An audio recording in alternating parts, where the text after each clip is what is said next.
दोस्तों, अभी Sudhir sir stage के ऊपर आए, प्रभात जी आए और बहुत सारी बातें रूट प्योर कंपनी के बारे में बात कर रहे थे कि रूट प्योर में ये है, रूट प्योर में ये है, रूट प्योर में ये अच्छा है, रूट प्योर में ये अच्छा है। जितनी भी बातें इन लोगों ने करी, उस सबसे बढ़कर रूट प्योर में जो सबसे अच्छी बात है कि रूट प्योर में हमारे लीडर बहुत अच्छे हैं और रूट प्योर में आप बहुत अच्छे हैं। जब कोरोना काल में रूट प्योर की शुरुआत की गई थी तो बहुत सारे ऐसे दोस्त जो पहले मेरे साथ काम नहीं करते थे, वो सब आए मेरे साथ काम करने के लिए। जानते थे मुझे, काम किसी और लीडर के साथ करते थे पिछले करियर के अंदर, लेकिन जब वो लोग साथ आए और जब 2 साल समय बिताया तो उनको समझ में आ गया कि पहले जो करते थे और अब जो करते हैं इसमें क्या फर्क। और ये जो 2 साल था ना, वो क्या बोले, मैं अभी बोला था आपको पीछे तालकोटरा स्टेडियम में जब हमने अपना इवेंट करा था 2nd एनिवर्सरी, तो मैंने बोला था कि रूट प्योर कंपनी के अंदर एक बड़ी कमी है, यहां लालची और तिकड़मबाज लोगों के लिए कोई जगह नहीं। नेटवर्किंग करने के लिए बहुत अच्छा है, सेटवर्किंग करने के लिए कोई जगह नहीं है।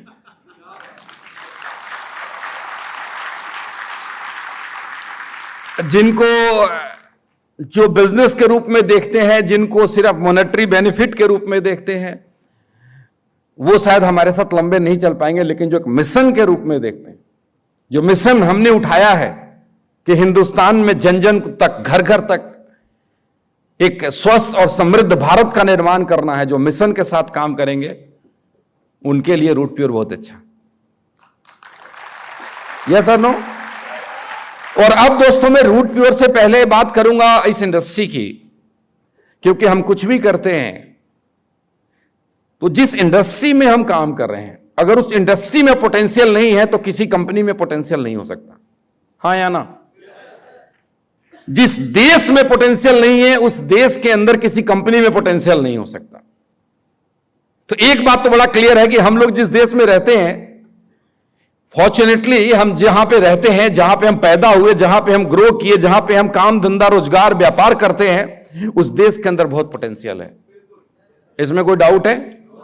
दुनिया में बहुत तेजी से डेवलप करने वाली कंट्री है Hindustan. And personally I feel proud to be an Indian.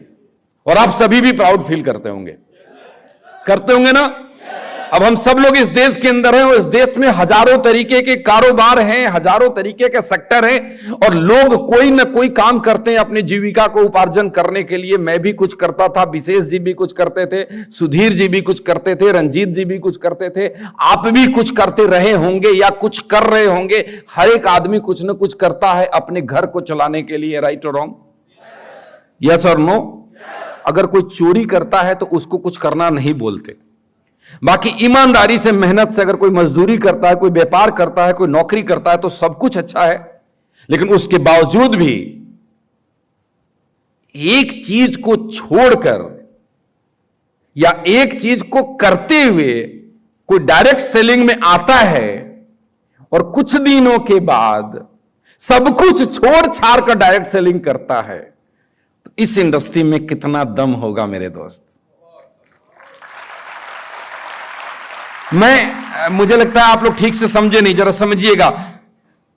मैं एक टीचर था, विशेष जी नेवी में काम करते थे, गहलोत साहब एयरफोर्स में नौकरी करते थे, सतीश जी कोरियर में नौकरी करते थे, रंजीत जी बिजनेस करते थे, कोरियर का फ्रेंचाइजी चलाते थे, प्रभात जी जॉब करते थे, अमित जी एयरफोर्स में थे, और ऐसे हजारों नाम मैं आपको बता सकता हूं जो अपने किसी न किसी काम के अंदर सेटल थे। वो लोग हैंड टू माउथ नहीं थे। आप समझिएगा मेरी बातों को जो मैं समझाने की कोशिश कर रहा हूं, जहां मैं आपको लेकर के आना चाहता हूं, बहुत गंभीरता से समझने की कोशिश करिएगा कि इनमें से कोई भी व्यक्ति हैंड टू माउथ नहीं था। कोई भी ऐसा आदमी नहीं था जिसको रोटी के लाने पड़े थे। कोई भी ऐसा आदमी नहीं था कि उसको यह समझ में, उसको यह दिक्कत थी कि मेरा घर कैसे चलेगा, मेरे बच्चे का स्कूल का फीस कैसे जाएगा। Everybody was settled down somewhere. हर एक इंसान कहीं ना कहीं कुछ ना कुछ काम करके जी रहा था। आप भी जी रहे थे और जी रहे हैं, हाँ या ना?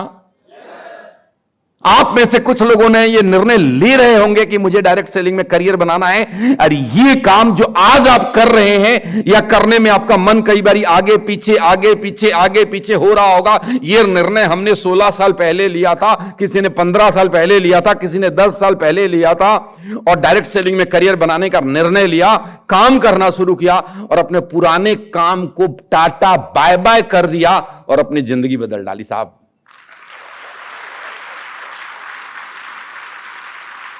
तो मैं आपको इतने सारे एग्जाम्पल आपको इसलिए दिया कि पतीले के अंदर से 4 चावल निकाल करके ऐसे दबा दोगे तो समझ में आ जाएगा कि चावल बनकर तैयार हो गया या कच्चा है। तो इंडस्ट्री के अंदर से बड़े सारे एग्जाम्पल ऐसे हैं जो बताता है कि इंडस्ट्री में कितना पोटेंशियल है। Any doubt? कोई शक है? कोई शक है? इंडस्ट्री में पोटेंशियल है, रूट प्योर में पोटेंशियल है, प्रोडक्ट में पोटेंशियल है, लीडर में पोटेंशियल है, सब में पोटेंशियल है। लेकिन बावजूद उसके एक सच और भी है कि जब हम, ये दुनिया इतनी बेरहम है कि जब हम किसी के सामने जाकर के डायरेक्ट सेलिंग बिजनेस के बारे में बात करते हैं तो उसका पहला रिएक्शन ऐसे आता है कि हम पता नहीं क्या है। यह भी एक सच है, सच है। मैं ना उस सब चीजों से पर्दाफाश करने वाला हूं। यह सच है ना? यह सच है कि डायरेक्ट सेलिंग से लोगों की जिंदगी बदली है, बदलती है, बदल रही है, बदलती रहेगी। लेकिन यह भी सच है कि बहुत सारे लोग आपको मिलेंगे जो बोलेंगे कि डायरेक्ट सेलिंग से लोग बर्बाद हो जाते हैं। क्या आपको ऐसा कहने वाला कोई मिला? सर, ज्यादातर लोग यही बात बोलेंगे।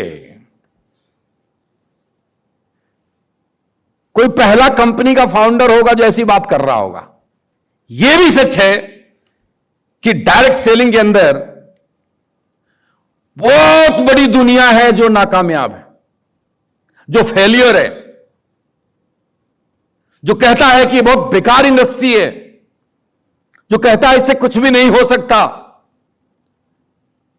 और न जाने क्या क्या कहता है। यानी मैं नटसेल में बोलूं तो जो इतनी बड़ी आबादी जो फेल है उसका कारण क्या है? स्लाइड ये लिखा हुआ है कि why do people fail in the direct selling business.